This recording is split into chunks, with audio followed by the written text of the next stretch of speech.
YouTube? I wish people still did those introductions. That was like peak YouTube era.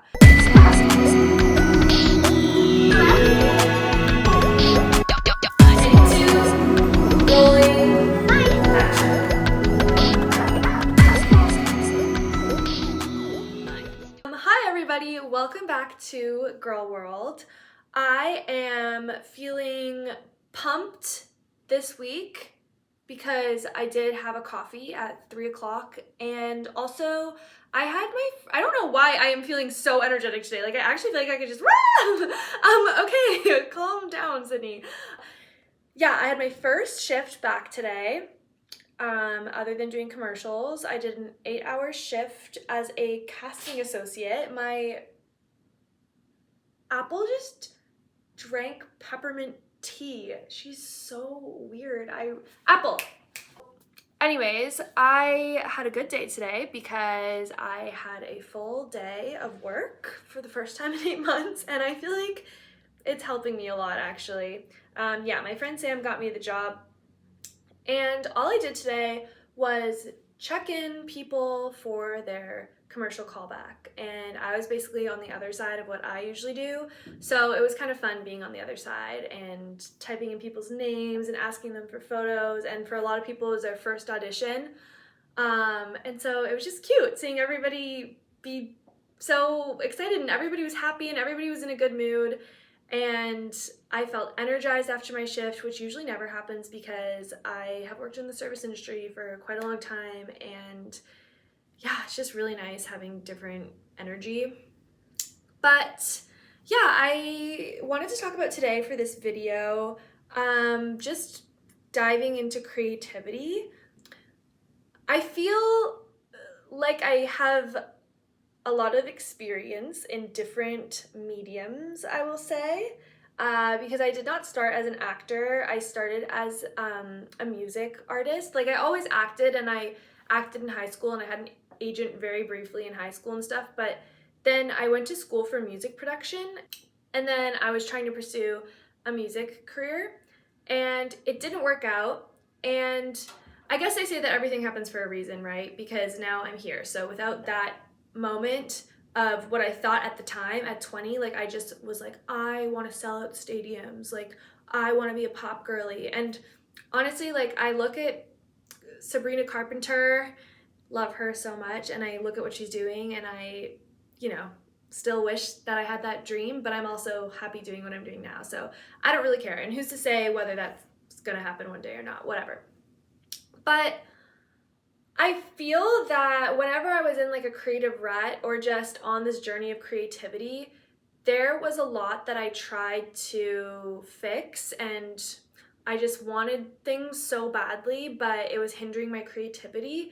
And I just wanted to kind of talk about like my journey with creativity, because I feel like artists just struggle a lot with getting burnt out, getting writer's block, finding a medium that they really like. And for now, I'm in a good place, and who's to say what the future will bring? Like, I just feel like living life as an artist and living life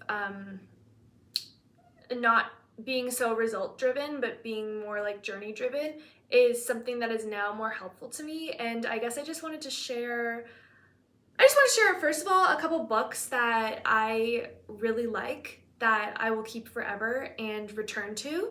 And also just maybe some lessons that I've learned, because I feel really creative now, more creative than I've ever felt in my entire life. But I've also had periods where I was insanely uncreative and had writer's block and would sit in my room for hours and not come up with a single thing. And it's weird because music has felt like that for me, but acting has never felt like that for me. I've always felt that I had just so many possibilities in this realm. And I also feel like too, like if you're an actor and you get an audition, then you have to do the audition. Like you can't just like, even if it's a bad audition, you have to do it. Whereas like music is way more self-motivated. Apple. Yes, I will. I will play with you, Bubby. Ow. Okay, so the first book that I return to all the time. Well, not all the time, but whenever I need it. And I have felt that this book is the only book that I feel safe when I read this book. And I feel like everything is okay because I feel like Rick Rubin just addresses life, and it's more of a philosophy for living. I mean, it's literally called The Creative Act, A Way of Being.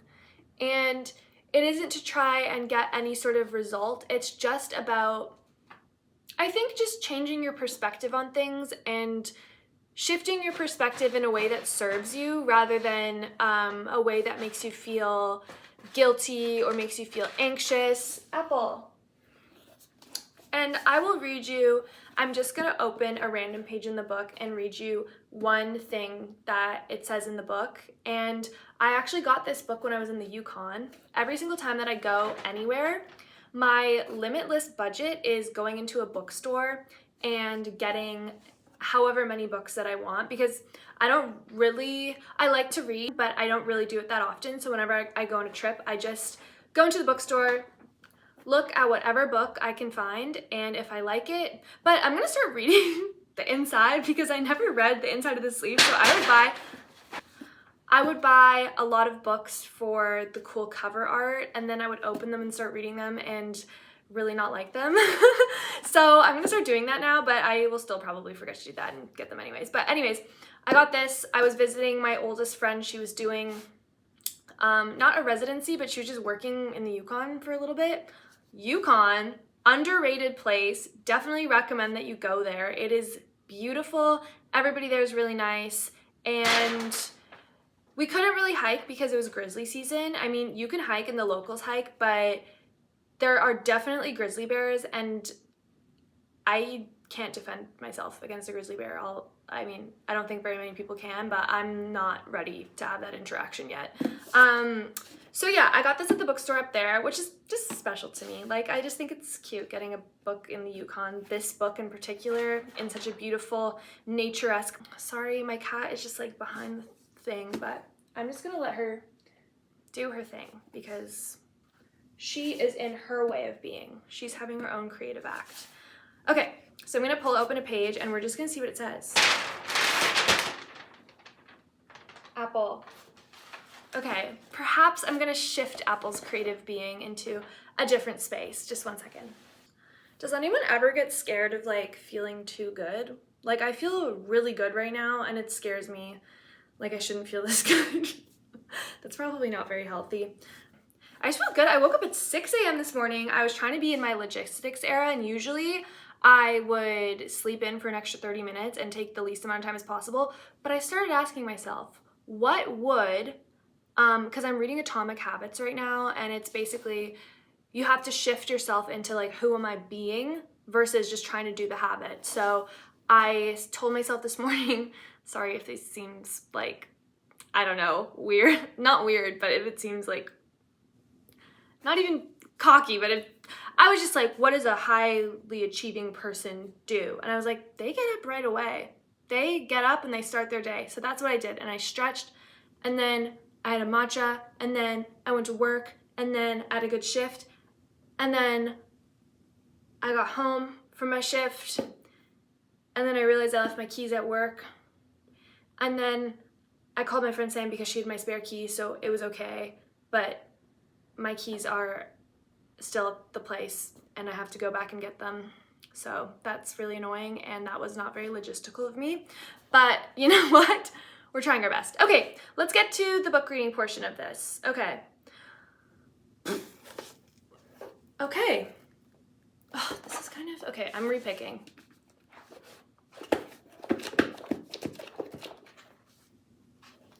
Oh, that was a good one. Okay. I wanted more of like an excerpt because some of them are just like in the middle of the chapters, but some of them are just like poems. Okay. Talent is the ability to let ideas manifest themselves through you. Talent is the ability to let ideas manifest themselves through you.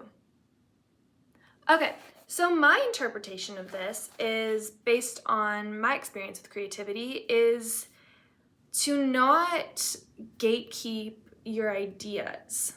So for me personally on this project, any idea that I had, I would write it down and I would just do it. Because what I used to do when I was like a couple years ago is I would get an idea and I would overthink it and I would tell myself the reasons why it wouldn't work, or tell myself that I was stupid, or tell myself that it wasn't funny, or just tell myself anything and make up any kind of excuse that I could to not pursue that idea. But now I've changed my perspective and I try to just never shut any idea down, and any idea I think that makes you feel excited and makes you feel open and makes you feel free, like to put a judgment on that, I feel like is really disruptive to the creative process. And I've just kind of let myself go and just been like, you know what, maybe it is like the stupidest idea, but I won't know until I do it. And sometimes when you're working on a project for a really long time too, like if it makes you giggle the first time that you're doing it, but then in the editing process, you're like, is this even funny? Like, I feel like just letting go of the judgment and just creating and just continue to create, and don't even worry about, like, the fact that you're making something is incredible, because I have been in places where I haven't made anything and I had so much self-doubt and so much anxiety, and of course there's like a lot of judgment in the world and people are free to judge, like you're free to critique, you're free, like art is subjective. So it is extremely terrifying to put your art out there and think that maybe it won't get received well, but I think sticking to a way of being versus sticking to a way of having a result is maybe a safer way of navigating the world, which I have figured out more in this process, and sort of what I align with most in my life is just not focusing on the final product or what someone might say about it, but just doing it. Just like it's just part of my life now. And yeah, that is something that I found helpful, that I found this book was the first book to really be more like spiritual about art and make me feel a bit better about different seasons of my art.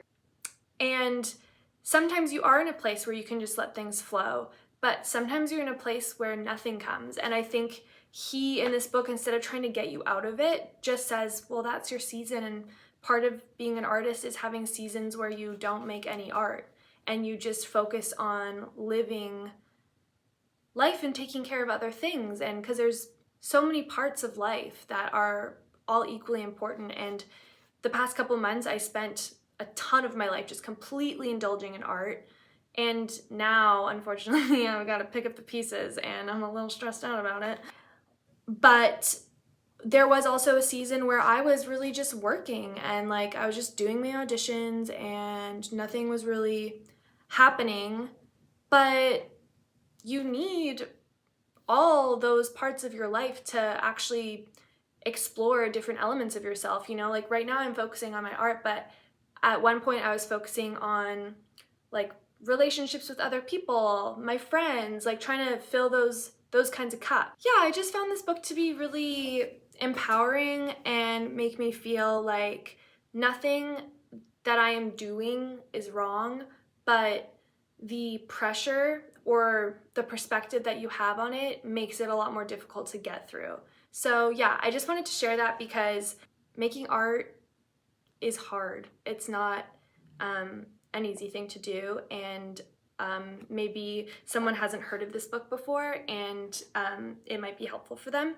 Yeah, I think I've definitely YouTubed a lot of how to get out of writer's block. I've listened to podcasts on art. I've tried to intellectualize a lot. I could tell you almost every single pop artist, how they came to be, because I thought that if I just took the path that they took and did exactly what they did, that I would get there, but it's not the case at all, reflecting now. But at the same time, like, you need to do that soul searching, and sometimes it sucks to be in that part of your life and then you get to a different part of your life and you kind of realize like, oh, well, I did that and it didn't work, so now I'm gonna try this. And yeah, life is just kind of pivoting and stuff. You know, not that I know that much about life at all, but this book has helped me grapple with life, and I feel like Rick Rubin knows more about life than I do, and I trust the guy, you know. I like what he says. And here, let's read another bit. A work of art happens naturally, of its own accord. We may wonder where the underlying idea came from and how each individual element was put together to produce such a master work. But nobody knows how or why these things happen. Often, not even the maker. Yeah, I guess it's an element of detachment and just kind of like just existing and not thinking about it. Like thinking about it, but not really. Like just being like, oh, that's such an interesting idea. And then things just add on and on and on and on. And then you've got a piece of art.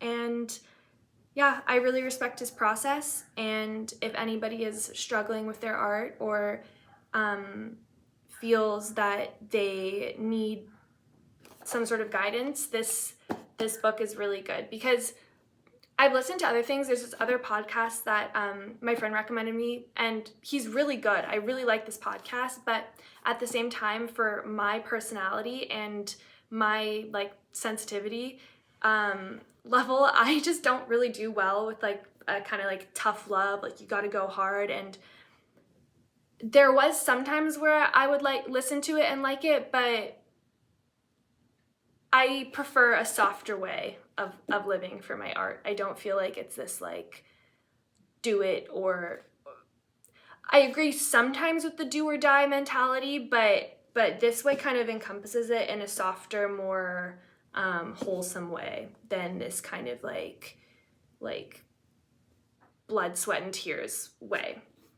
So that is a book that I will keep forever probably, and it's the only book on creativity that I've read that I will probably continue to pick up, because there's so many bits at each different stage of life that you could be in that you could apply it to.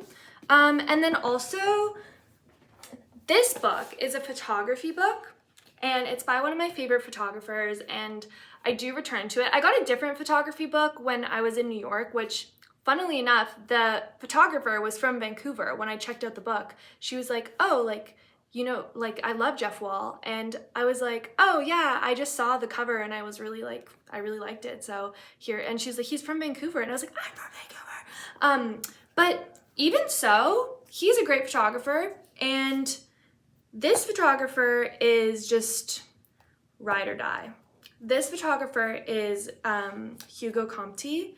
And I actually have a signed copy of it because, well, my friend Sam got the earlier version and then I got this version, and he, at the later version, was offering signed copies, so I got a signed copy, which is pretty awesome. But he is just, he's the most amazing photographer I have ever seen. Like, oh my gosh, look at this. Look at this. Like, it doesn't look real, but that's a real photo. Like, he's insane. Apparently he's not even that old either, and I'm just putting it out there that I am manifesting hard to shoot with him one day. But yeah, I love this book. I love this book so much. It's just beautiful. Like, he's so himself. I've never seen another artist do anything remotely like, look at this. Like, look at the posing. Like, it's just so interesting. And it's so, everything is like a little bit offbeat and a little bit awkward and cheeky, and like, it's so weird, and I love it. I love everything about this book. Yeah, and I don't really know when I first started watching Hugo Comte's work. Look, this is Bella Hadid. Slay. But yeah, he just struck me as like an incredible photographer, and I'm not a photographer, and I don't think I will ever be a photographer. It's just not my art form, but I have a lot of friends that do photography, Okay, not in the way of like I have a lot of friends, but most of my close friends do photography as their medium. And I definitely don't have a lot of friends. I have like honestly 5 friends. That's pretty much it. But yeah, for some reason photography just never captured me, but I love looking at photography, and I love especially like fashion editorial photography. And this book, I could just read it and pick it up every so often. Every year or so, I kind of remember that I have this book, and I look through it and I remember like why art is so cool and how good you can get at making art, which is just really inspirational. Like this guy, like he does not fuck around, you know? Like he knows exactly what he's doing, and he knows exactly what he's here to do, and his voice is so strong. And I think that's what I respect about artists the most is I don't even have to like their work, but if I can see that they have a strong voice and a strong message, then I just gravitate towards them no matter what. Like even if I don't like them, I respect them. Like Tyler, the Creator, I don't listen to his music, but I watch a lot of videos of the way that he talks, because the way that he talks about art and the way that he talks about making art and the vision that he has and why he makes art and just like being yourself and doing whatever you want, I feel like his voice is so strong and he doesn't let anybody tamper with it. And yeah, in one season of being an artist, I tried to have a voice and I tried to be strong, but I was on like shaky ground. Like I was not firm in my beliefs about myself as an artist. Like I had these ideas, but the pursuit of them and actually like making them come to life, it was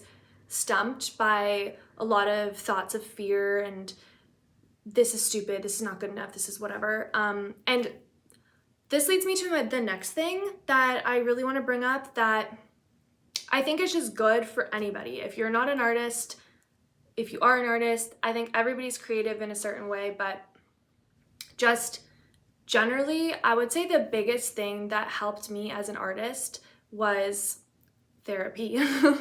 And mostly, I think it helped me because I think that everybody is a creative at heart, or everybody is who they ideally want to be at heart, but there's all of these like just societal things that just get in your head and tell you to do other things and make different choices. And therapy just helps you understand what is happening. And like I don't know truly if I would be that self-aware without therapy.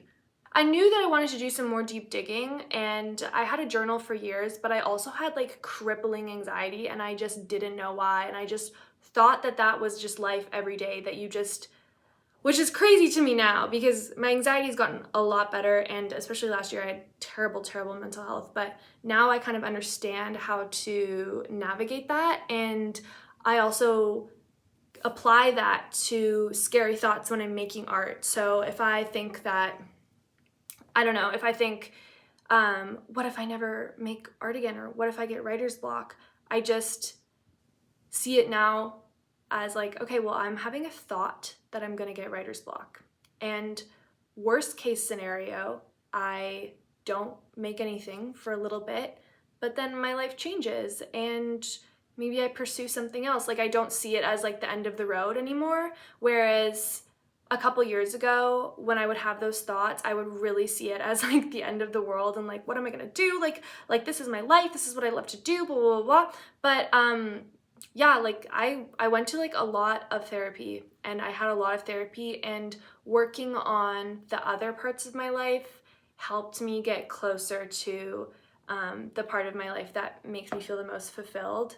And yeah, so I would really recommend, like, I know that therapy is expensive and it's not, you're not like not everybody's able to do it. Like, I completely understand that, but I will say, and I'm not even doing therapy anymore right now because I'm broke as shit, but if you do want to find a resource for therapy of some kind, I think it is the best investment that you can ever make in your life, because if you think about it, a therapist helps you understand why you're making the choices that you make. And if you can understand why you make those choices, then perhaps the choices that you're currently making might be different, and that is going to influence the outcome of your life. So I would say it's a really good investment, because worst case scenario, you understand yourself really deeply and you realize that you didn't need therapy, and best case scenario, you learn to understand yourself more deeply and can feel more empowered to make better choices and try and change your perspective on things. So yeah, I guess full circle, I just wanted to show you 2 books. I mean, this book, it's not like the most impactful book for me. Like, I just really like this photographer, and I feel like other photographers I've gone in phases of liking and like been obsessed with their work for a little bit, but honestly, Hugo Comte, like, I've never run out of being obsessed with him. Like, I always will think that he's an incredible artist, and he will just always be just a great book that I love. Okay, yay! Well, thank you guys for watching, and I'm not done the shot list. I'm almost done the shot list for the last video, and it will be going out this week, but I'm just trying to do a lot right now, so I'm excited, and hopefully I don't get writer's block, but if I do, I know that it won't be the end of the world, and I will work my way through it. And I hope that this was insightful to someone in some way, or helpful, or that the book recommendations are maybe books that they haven't heard of before. And if you like books and you like having cool coffee table books, then these books are for you. Okay.